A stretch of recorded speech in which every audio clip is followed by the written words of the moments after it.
క్రింది వానిలో అసత్యమైన యూక్లిడ్ నిర్వచనం అన్నాడు. అసత్యమైన యూక్లిడ్ నిర్వచనం అన్నాడు. విచ్ ఆఫ్ ది ఫాలోయింగ్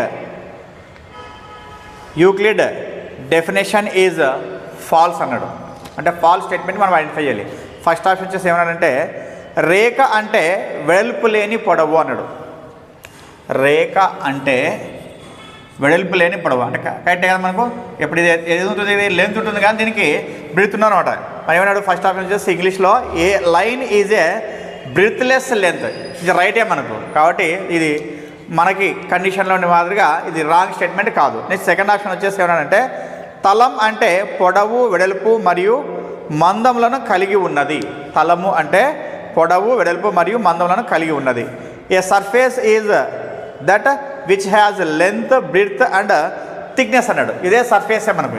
ఈ సర్ఫేస్లో మనం ఏం చేస్తామంటే లెంత్ తీసుకుంటాము, తర్వాత బ్రిడ్త్ తీసుకుంటాము, కానీ థిక్నెస్ తీసుకోము, అంటే మందం తీసుకోము. అది మందం తీసుకుంటే 3D అవుతుంది మనకు. మనం అన్నీ కూడా తలాలు, ఇప్పుడు ప్రాబ్లమ్స్ ఎక్కడ చేసినామంటే తలాలు తీసుకున్నాం అనుకోండి, పొడవు వెడల్పులు మాత్రమే ఉంటాయి. Every surface has length and breadth, not thickness or height అనమాట. అంటే కాబట్టి ఈ స్టేట్మెంట్ ఏమవుతుంది మనకంటే రాంగ్ అవుతుంది. అంటే second option is the right answer అనమాట. అట్లే మిగతా కూడా చెక్ చేద్దాం. మనం థర్డ్ ఆప్షన్ కూడా చూద్దాము. ఒక తలం యొక్క అంచులు సరళ రేఖలు. ఒక తలం యొక్క అంచులు అంటే ఒక తలం ఇట్లా తీసుకున్నాం అనుకోండి, తీసుకుంటే వీటి అంచులు అన్నప్పుడు ఏమవుతాయి, ఇవన్నీ కూడా మనకు సరళ రేఖ అని చెప్పచ్చు. ఎందుకంటే ఒక తలం అన్నప్పుడు ఇంకా అది ఎక్స్టెన్షన్ అట్లనే పోతూనే ఉంటుంది, మనకు కొద్ది ఉండదని చెప్పని చెప్పలేమన్నమాట, ఎక్కడైనా వెళ్ళొచ్చు అది. కాబట్టి అది ఇన్ఫినిటీ. కాబట్టి ఈ థర్డ్ స్టేట్మెంట్ కూడా ఏమవుతుంది రైట్ అనమాట. ఒక తలం యొక్క అంచులు సరళ రేఖలు అనమాట. అంటే the edges of a surface are lines అనమాట. Okay.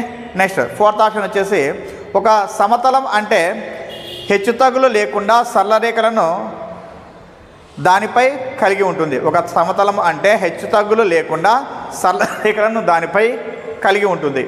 A plane surface is a surface which lies evenly with the straight lines on itself. అంతే కదా. మనకి ఇప్పుడు ఒక సమతలంలో హెచ్చుతగ్గులేమి ఉండవు. మనకి ఇప్పుడు తీసుకున్నాం ఇదే సమతలం అనుకుంటే హెచ్చుతగ్గులేమి ఉండవు.